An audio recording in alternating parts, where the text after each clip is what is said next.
Do you think eggs float or do they sink? Come, let's find out. In this experiment, we need plain water, 2 containers or glasses, some salt, and 2 eggs. So let's begin.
So let us now understand what exactly happened in the experiment. So an egg sinks in salt water as salt water is denser as compared to fresh water. For any object to float, the weight of the object should be lesser than or equal to the buoyant force. Buoyancy or buoyant force is an upward force exerted by a liquid that opposes the weight of an immersed object. The weight of the water displaced is equal to the density of the water multiplied by the volume multiplied by gravity. Obviously, since the density of salt water is more than the density of fresh water, hence the weight of water displaced will be greater in case of salt water, resulting in a greater buoyant force. This greater buoyancy opposes the weight of the egg and hence it stops it from sinking. In fact, the more salt in the water, the more buoyant an object becomes. In this case, the density of salt water is greater than the density of egg. Adding the salt in water increased the density of the water, thereby causing the eggs to float. So the two main scientific principles that were involved behind this experiment were, first one was density and the second one was buoyant force. So what is density? Density of a material is defined as its mass per unit volume. It is the measurement of how tightly matter is packed together. In numerical terms, density is defined as density is equal to mass divided by volume. The SI unit of density is measured using kilogram per cubic meter. Density is 0.9548 grams per cubic meter at 100 degrees Celsius. The second principle, buoyant force, can be defined as when an object is immersed in a liquid, it experiences an upward force known as buoyant force. This phenomena of experiencing an upward force is known as buoyancy. It is an upward force exerted by a fluid that opposes the weight of an object immersed in the fluid. As we know, the pressure in fluid column increases with depth. Thus, the pressure at the bottom of an object submerged in the fluid is greater than that at the top. The difference in this pressure results in a net upward force on the object, which we define as buoyancy. The unit of buoyant force or buoyancy is Newton. So let us now understand some of the applications of this experiment. So in case of a submarine has a large ballast tank which is used to control its position and depth from the surface of the sea. A submarine submerges by letting water into the ballast tank so that its weight becomes greater than the buoyant force. Second application we have here is a hot air balloon. The atmosphere is filled with air that exerts buoyant force on any object. A hot air balloon rises and floats due to the buoyant force. It descends when the balloon's weight is higher than the buoyant force. It becomes stationary when the weight equals the buoyant force. Third application we have here is that of a ship. So a ship floats on the surface of the sea because the volume of water displaced by the ship is enough to have a weight equal to the weight of the ship. A ship is constructed in a way so that the shape is hollow to make the overall density of the ship lesser than the seawater. Therefore, the buoyant force acting on the ship is large enough to support its weight. In this experiment, we will be creating a magical pen with the help of which you will be able to write on your phones or tablets. So let's begin. In this experiment, all you need is an empty pen. This is a plastic pen. You don't need the ink or the refill, so make sure you take an empty plastic pen. You need cotton, that's the small amount of cotton that you need. You need a copper wire as long as the length of this pen. So this is the copper wire that you need, and only this much amount of water. So let us make our magical pen. So first take this pen and pass this copper wire through both the ends of the pen. So bend this edge a little in this manner. You see how it's bent? Insert it on the top hole or the tip of the pen and hold it like this. So you fix it here, and then the other end of the copper wire you insert it in the back side of the pen in this manner. So you see the copper wire is running through both the holes of the pen and it's inside both the holes. Now with the help of this lid, you fix the copper wire in place. So be careful, it shouldn't come out from this side. Okay, it has. So we put this thing again inside.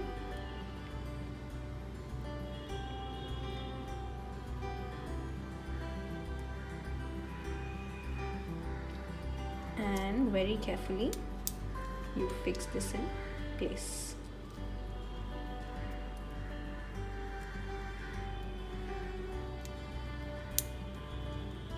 Okay, you see I've managed to fix it. Now you have the copper wire running through the plastic pen. Now the next step is take this cotton bud and roll it in this form to give it the shape of a pen tip, and with just one finger dip in water, only this much water, and you moist this bud. So you don't have to drench it completely, it should just be damp. And as you moist it, you can give it a shape as well. So you see the bud is ready. Now we will insert this in the tip of the pen. Slowly and carefully, this way, push it inside. You can roll it in this manner so it goes in. And yes, I think this is fine enough for a tip. If you want to cut it, you can do that and shape it with the help of a pair of a scissor. So our pen is ready. Now let's try using it on our phone. So we have our phone ready here. Make sure you press the copper wire, only then the charge transfer will take place. So you press the copper wire and let us pick a nice color. Oh, you see, we picked a color. And let us draw something.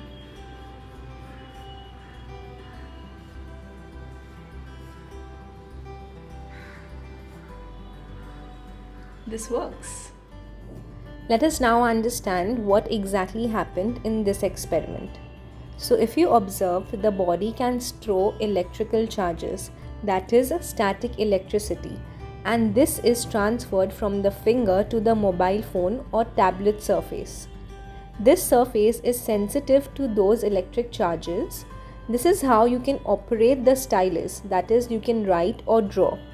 By using the copper wire, we have made the pen conductive to the electric charges. So the charges transfer from the hand through this copper wire to the tip of the stylus pen. Since we used a plastic pen, that is why the copper wire mechanism is necessary, and this is not required in case of a metal pen. Water being a great conductor of electric charges, we used it to damp the cotton in order to create a conductive tip of the stylus pen. While using the stylus, it was necessary to keep touching the copper wire again and again so that we keep sending the static electric charges from the body to the screen of the phone or tablet, which is sensitive to those electric charges. So the main scientific principle that was involved in this experiment is static electricity. What is static electricity? It means an increase in the electric charge on the surface of objects.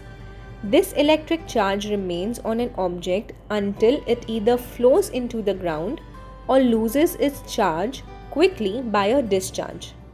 Charge exchange can happen in conditions like when different objects are rubbed and then separated. The second principle that was involved here was electrical conductivity. It is the measure of the material's ability to allow transport of electric charge. Electrical conductance is an electrical phenomena where the material contains movable particles with electric charge, such as electrons, which can carry electricity. When a difference of electrical potential is placed across a conductor, it flows electrons and an electric current appears. It is the ratio of the current density to the electric field strength, and the SI unit is Siemens per meter. The third principle involved here was that human body is a good conductor of electricity. So flow of charges and ions constitute electric current. Our body cells contain various ions like that of sodium, potassium, chloride, which have the tendency to conduct electricity, and this makes our body a good conductor of electricity.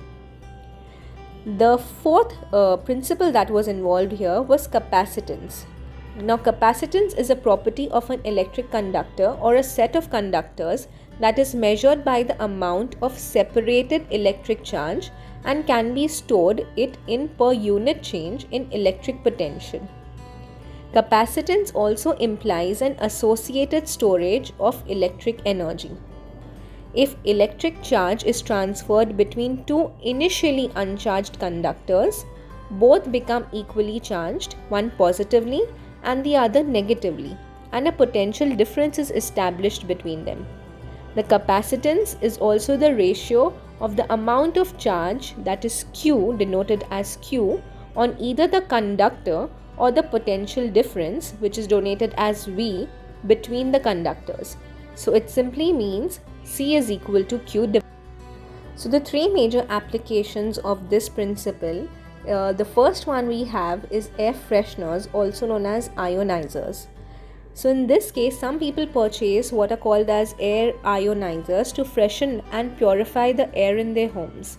They work on a similar principle as that of a smokestack pollution control. These devices strip electrons from the smoke molecules, dust particles, and pollen in the air, just as it happens in creating static electricity. These charged dust particles and smoke particles are then attracted and stick to a plate on the device with the opposite charge. After a while, much of the pollution is drawn from the air. Since the charged particles will also stick to the neutral surfaces, some of them can stick to the wall near the ionizer, making it very dirty and difficult to clean. The second application is xerography. So your photocopier or Xerox machine uses static electricity to copy or print to a page. This is done through the science of xerography. One version of this device is electrically charges ink so that it will stick to the paper. It is designated areas. Other version of a photocopier uses charges to stick the ink to a drum which transfers it to the paper. The third application that we have here is in painting cars. Some automobile manufacturers use static electricity to help them paint cars that they make. The way this works is that they first prepare the car's surface and then put it in a paint booth. Next, they give the paint an electrical charge and then they spray a fine mist of paint into the booth. The charged paint particles are attracted to the car and stick to the body, just like a charged balloon sticks to a wall. Once the paint dries, it sticks much better to the car and is smoother because it is evenly distributed. Have you ever seen colorful milk? If not, stay tuned. Today we are going to create one and you will enjoy it. For this experiment, we need a shallow plate, we need some milk, we need a Q-tip, a dropper, we need a dish soap or a dishwash. This is the liquid dishwash that I have used. You can use any. We need food coloring. If you do not have a liquid food coloring, you can take powdered one and add some water to it. Make sure it is concentrated. This powder needs to be more than the liquid, that is water. So yes, that's all that we need. Now let's begin. So first we take some milk and pour it in our plate carefully.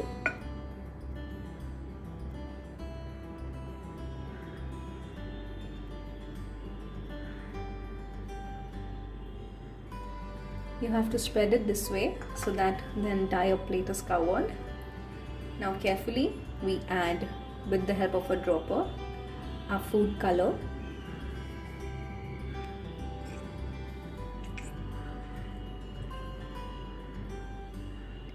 You add it in different places.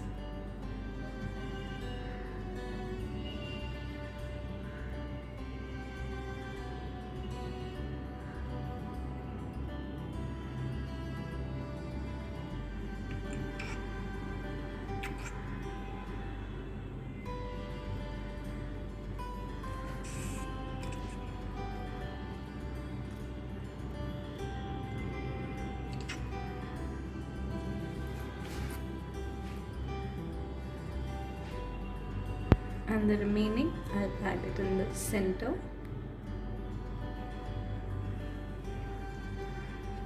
Now with the help of this Q-tip, we take some dish soap.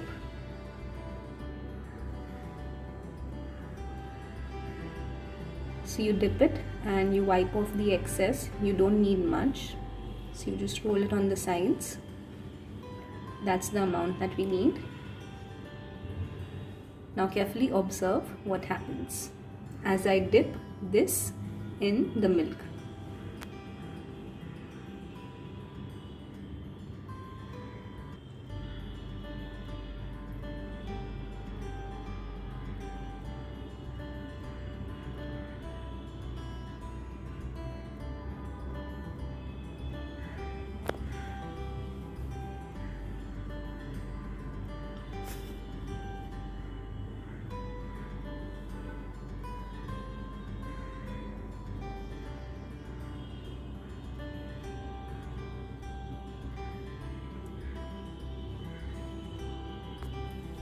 So here we have a colorful milk. Let us now understand what happened in this experiment. So contrary to what it looks like, milk isn't just milk. It is made up of mostly water with a bit of fat in it, along with other nutrients like vitamins, minerals, proteins, etc. The fat is in small droplets held in the solution in the water. That is, the molecules of the fat are suspended between the molecules of water. And this fat and the proteins are super sensitive to the changes in the milk. When you first add the colors to the milk, they kind of sit on the top of the milk. They might slowly spread through it, similar to paint spreading on a paper. They are held by water tension in the milk on the surface. So at first, it looks like not much happens.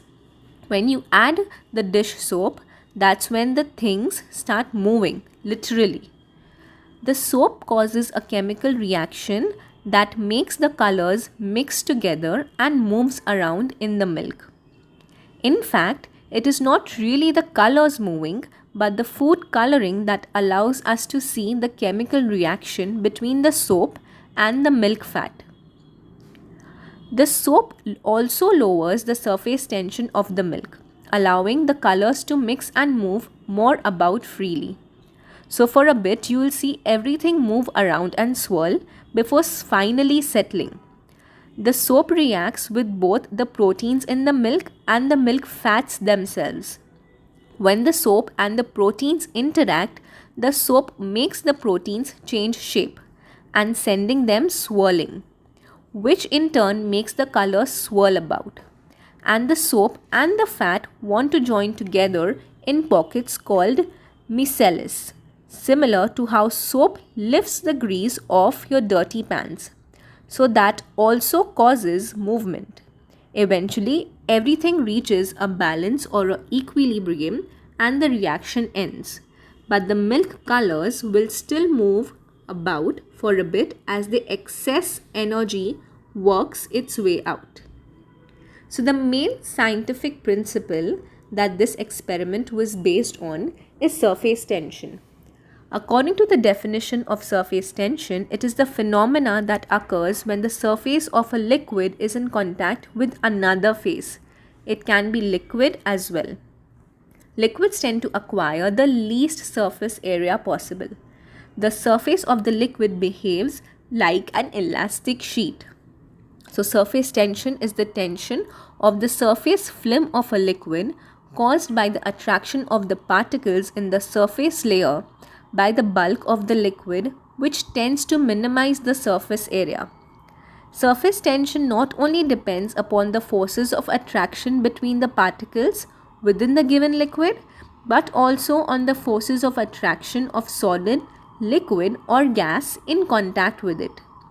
The energy responsible for this phenomena of the surface tension may be thought of as approximately equivalent to the work or energy required to remove the surface layer of molecules in a unit area. Surface tension is typically measured in dynes per centimeter. The force in dynes is required to break a film of length 1 centimeter. So the three applications of this experiment that we have here is the first one, that is of washing clothes. So when soap dissolves in water, the surface tension of soap solution is greatly reduced, and this enables the soap to quickly spread over large areas. This is one of the reasons why soap is used in washing. The second application that we have here is of antiseptics. Antiseptic is a medicine used externally on the wounded or injured surface of the body. The antiseptic should spread on the body surface easily to get a proper result. Due to the lower surface tension, the antiseptic can spread easily on the body surface. And the third application we have is of umbrellas, raincoats and tents. So rainwater does not pass through tiny holes in the fabrics of umbrellas, tents and raincoats because on account of surface tension, the holes are blocked by the fine films of water. The surface tension of the liquid prevents it from spreading over the solid surface.